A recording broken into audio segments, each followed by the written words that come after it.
एक समय की बात है, एक गांव में गौतम बुद्ध का बहुत बड़ा आश्रम था। वहां पर एक प्रसिद्ध बौद्ध गुरु रहते थे। वहां पर उनका एक शिष्य था जो कि बहुत बोलने वाला था। वह हर समय इधर उधर की बातें करता था। जब वह दान लेने के लिए जाता था तो हर घर से एक नई कहानी लेकर आता था और आश्रम के दूसरे शिष्यों को सुनाता था। वो हर समय एक शिष्य की दूसरे शिष्य से बुराई और चुगली करता रहता था और दूसरों के सामने अच्छा बनने का प्रयास करता रहता था। खुद के मुंह से ही खुद की तारीफ करता रहता था और हमेशा ही खुद को गुरु के सामने सबसे बुद्धिमान और उत्तम साबित करने का प्रयास करता रहता था। वह खुद को सभी शिष्यों से अलग और श्रेष्ठ मानता था। उसका कहना था कि मैं एक अमीर घर का बालक हूं, अगर मैं चाहता तो एक आरामदायक और सुविधाओं से भरा जीवन जी सकता था, लेकिन मैं वह सब छोड़कर यहाँ आया क्योंकि मुझे सत्य की खोज करनी है, खुद को जानना है, जीवन को जानना है, इसीलिए मेरा त्याग तुम सबसे बड़ा है। एक दिन गुरु ने आश्रम के सभी शिष्यों को बुलाकर कहा, आप सभी को अगले 1 महीने के लिए कोई संकल्प लेना है। इससे आपकी संकल्प शक्ति मजबूत होगी और आप में आत्मशक्ति का संचार होगा।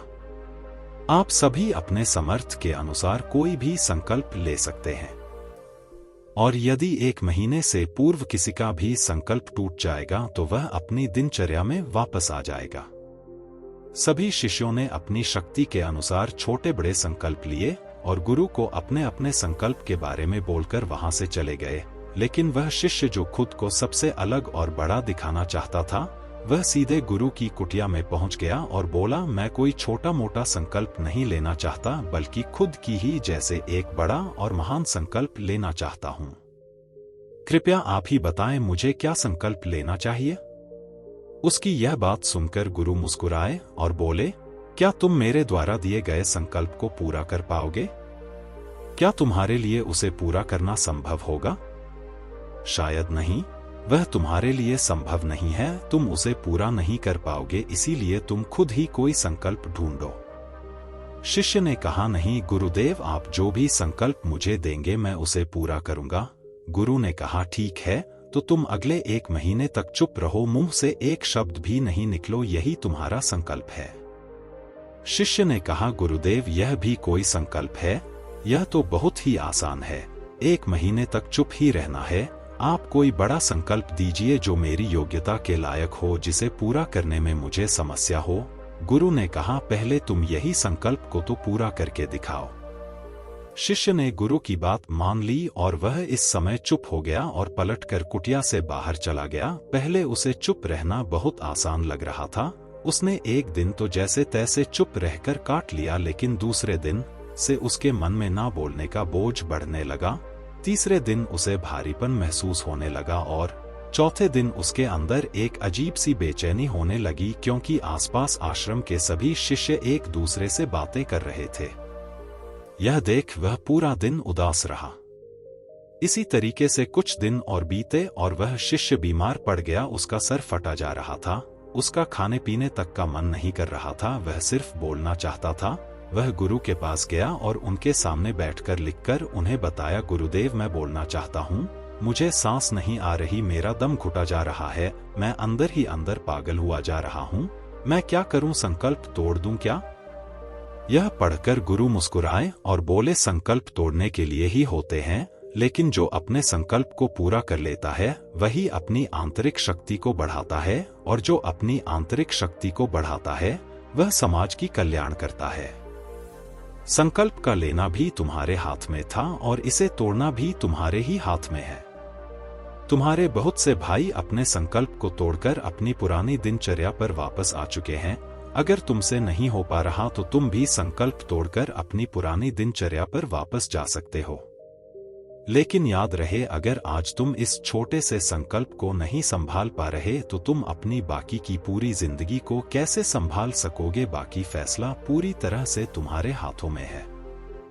गुरु की यह बात उस शिष्य के दिल में चोट कर गई। वह बिना कुछ बोले वहां से वापस चला गया और खुद को अपनी कुटिया में बंद कर लिया। वह केवल अपने जरूरी कामों के लिए ही कुटिया से बाहर निकलता था, बाकी सारे समय कुटिया के अंदर ही बैठा रहता। 15 दिन बीत चुके थे और आश्रम के लगभग सभी शिष्यों का संकल्प अब तक टूट चुका था, लेकिन उसका संकल्प अभी भी जारी था। संकल्प लेने के बाद से अब तक उसने एक शब्द भी नहीं बोला था। सारा आश्रम हैरान था कि इतना बोलने वाला इंसान चुप कैसे हो गया। 15 दिन बीतने के बाद वह दोबारा अपने गुरु के पास गया और लिखकर बताया है, गुरुदेव, मैं बाहर से तो चुप हूँ, लेकिन मेरे भीतर बहुत सी आवाज है, बहुत सी चीज, पुकार और शिकायतें हैं। मैं अंदर ही अंदर बात करता रहता हूँ। मेरा मन तरह तरह के प्रश्न पूछता रहता है। मैं बाहर से जितना मौन हूँ, भीतर से उतने ही शोर शराबा से भरा हुआ हूँ। क्या इस तरह से मेरा संकल्प अभी भी जारी है? गुरु ने कहा, तुम्हारा संकल्प अभी भी जारी है, लेकिन जब तक लोगों की यह आवाज तुम्हारे कानों में गूंजते रहेंगे, तुम्हारा मन बोलता रहेगा, क्योंकि इसे तो आदत है बोलने की। तुम भले ही बाहर से चुप रहो, लेकिन तुम अंदर ही अंदर बोलते रहोगे। तुम्हें इन बातों से, इन आवाजों से दूर जाना पड़ेगा। शिष्य गुरु को प्रणाम कर वहां से चला जाता है और सुबह होते ही अपनी कुटिया छोड़कर जंगल की तरफ चला जाता है। कई दिन बीत जाते हैं, संकल्प का समय भी पूरा हो जाता है, लेकिन शिष्य लौटकर नहीं आया। आश्रम में सभी को डर था कि कहीं उसको जंगली जानवर ने खा न लिया। उसे ढूंढने की बहुत कोशिश की गई, लेकिन वह कहीं नहीं मिला। सभी गुरु भाइयों ने मान लिया था कि जंगली जानवरों ने उसे अपना शिकार बना लिया है, लेकिन गुरु को ऐसा नहीं लगता था। एक दिन आश्रम का एक अन्य शिष्य गुरु के पास आया और बोला, गुरुदेव, हमारे उस अधिक बोलने वाले भाई के साथ क्या हुआ होगा? क्या जानवर ने उसे मार दिया होगा?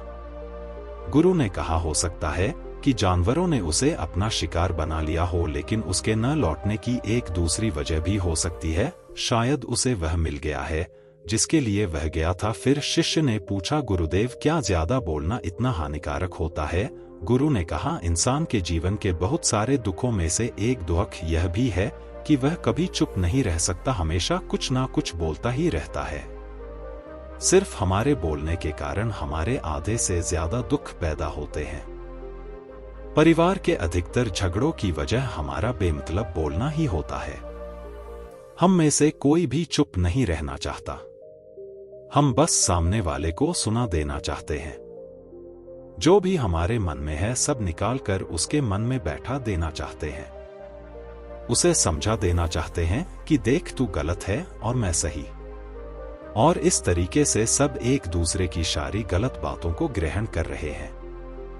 इस तरीके से सुनने और सुनाने का यह काम जिंदगी भर चलता रहता है।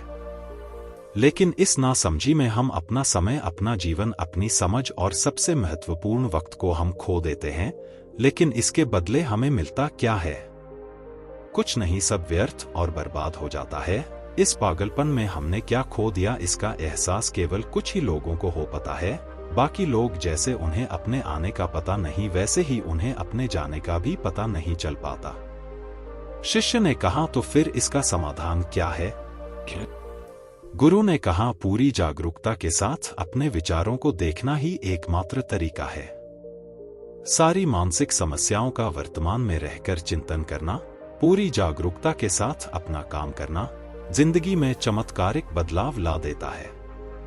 उसके बाद वह शिष्य गुरु से अपने प्रश्नों का उत्तर प्राप्त कर उनको प्रणाम करके वहां से चला गया। उस शिष्य को आश्रम छोड़कर गए हुए 3 महीने हो चुका था, लेकिन उसकी कोई खबर न थी। तब तो सभी गुरु भाइयों ने भी उसके वापस लौटने की उम्मीद छोड़ दी थी। लेकिन एक दिन वह आश्रम लौट आता है। उसे देखकर सभी के आश्चर्य और खुशी का ठिकाना ना रहा। लेकिन अब वह वैसा नहीं था जैसा गया था। वह बिल्कुल बदल चुका था। वह कुछ और ही बनकर वापस आया था। उसके अंदर एक गजब का बदलाव महसूस किया जाता था। उसके चेहरे पर एक गजब का ठहराव और आंखों में बनी शांति थी। आश्रम में आते ही सभी गुरु भाइयों ने उसे चारों तरफ से घेर लिया और बातें करने लग गए। वह भी अपने गुरु भाइयों से बातें करने लगा। उससे बात करने वाले सभी ने यह अनुभव किया कि अब वह पहले जैसा उतावला और बातूनी नहीं रह गया था। उसके मुंह से एक एक शब्द बहुत ही सरल और मधुरता के साथ निकल रहे थे। थोड़ी देर तक गुरु भाइयों से बात करने के बाद वह सीधा गुरु की तरफ चला गया। उसने गुरु के चरण छुए और कहा, गुरुदेव, क्या मैं अभियान में हूं? क्या अभी मेरा संकल्प जारी है? गुरु ने कुछ देर तक शिष्य की आंखों में बड़े ध्यान से देखा और कहा, हाँ, तुम अभी भी अभियान में हो। तुम्हारे मुंह से एक भी शब्द निकल नहीं रहा और तुम्हारा संकल्प अभी भी जारी है।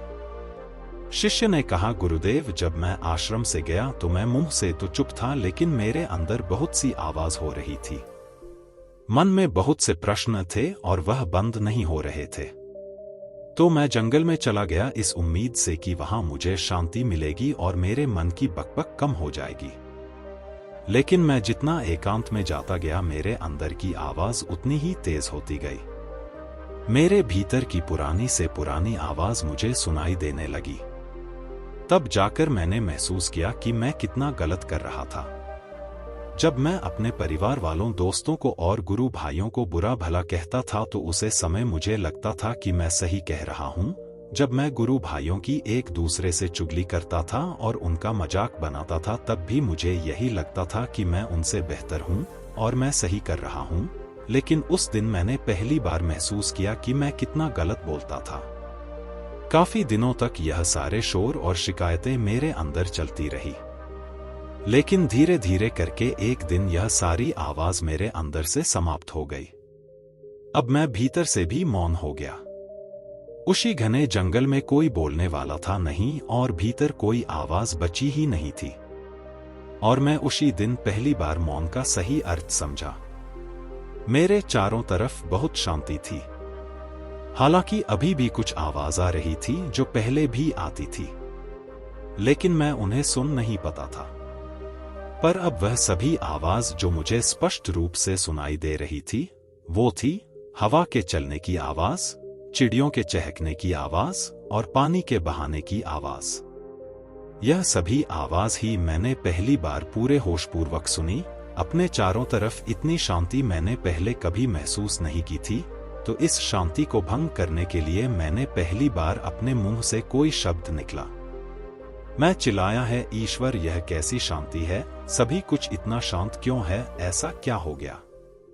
लेकिन मेरे चिल्लाने के बाद भी शांति भंग नहीं हुई। सब कुछ पहले जितना ही शांत था, बाहर भी और भीतर भी उतना शांत रहा। हे गुरुदेव, मैं अपने गुरु भाइयों से बात की, मैं आपसे बात की, मैं बोल रहा हूँ, मैं चल रहा हूँ, मैं सब कुछ देख रहा हूँ, लेकिन मैं अपने भीतर एकदम एकांत और मौन में हूँ। जब मैं खुद में भी शोर करना चाहता हूँ तब भी एकांत में ही होता हूँ। अब सब दिखाई पड़ने लगा है, सब सुनाई पड़ने लगा है। गुरु ने कहा, जब तक हम बाहर की तरफ बोलते रहेंगे भीतर अशांति ही रहेंगे, लेकिन जिस दिन हम भीतर की तरफ मुड़ जाएंगे तब हमारे मुंह से कुछ भी निकलेगा, हम शांति रहेंगे। दुनिया में जितनी भी बुराइयां हैं ज्यादातर हमारे बोलने से ही उत्पन्न होती है, क्योंकि हम चुप रहना नहीं चाहते। हम जितनी जरूरत है उससे कहीं ज्यादा बोलते हैं। हम सामने वाले को सुनना नहीं चाहते, बल्कि उसकी बोलती बंद कर देना चाहते हैं, उसे समझा देना चाहते हैं कि मैं कौन हूं, मैं क्या कर सकता हूं।